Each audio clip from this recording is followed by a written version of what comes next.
ഇന്ന് ഈ നവോത്ഥാനം ചില സ്ഥലങ്ങളിലെങ്കിലും വഴിപിഴച്ചു പോകുന്നുണ്ടോ എന്നും സംശയിക്കേണ്ടിയിരിക്കുന്നു. ഈ കഴിഞ്ഞ ദിവസം ഒരു അമ്പലപ്പറമ്പിൽ വേടൻ്റെ ആട്ടവും പാട്ടും കൂത്തും ഉണ്ടായിരുന്നു എന്നാണ് ഞാൻ അറിഞ്ഞത്. ആള് കൂടാൻ വേണ്ടിയിട്ട് വേടൻ്റെ പാട്ട് വെക്കാൻ തയ്യാറാകുന്നവർ ഒരുപക്ഷെ ആള് കൂടാൻ വേണ്ടിയിട്ട് കാബറേ ഡാൻസും നമ്മുടെ അമ്പലപ്പറമ്പിൽ വെക്കും. വേടനോട് എനിക്ക് വ്യക്തിപരമായ വിരോധമൊന്നുമില്ല.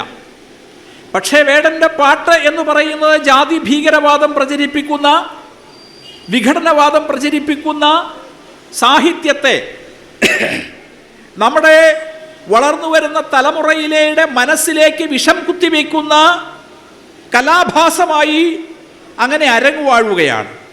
വേടൻ എന്ന് പറയുന്ന കലാകാരൻ്റെ പിന്നിൽ ശക്തമായ സ്പോൺസർ ശക്തികളുണ്ട്. സൂക്ഷ്മമായി പഠിച്ചാൽ അത് ഈ രാജ്യത്തിൻ്റെ വിഘടനം സ്വപ്നം കണ്ട് കഴിയുന്ന തമോമയ ശക്തികൾ അയാളുടെ പിന്നിലുണ്ട് എന്ന് കൃത്യമാണ്. അത്തരം കലാഭാസങ്ങൾ നമ്മളുടെ നാലമ്പലങ്ങളിലേക്ക് കടന്നു വരുന്നതിനെ ചെറുത്തു തോൽപ്പിക്കാൻ നമുക്ക് കഴിയേണ്ടതാണ്.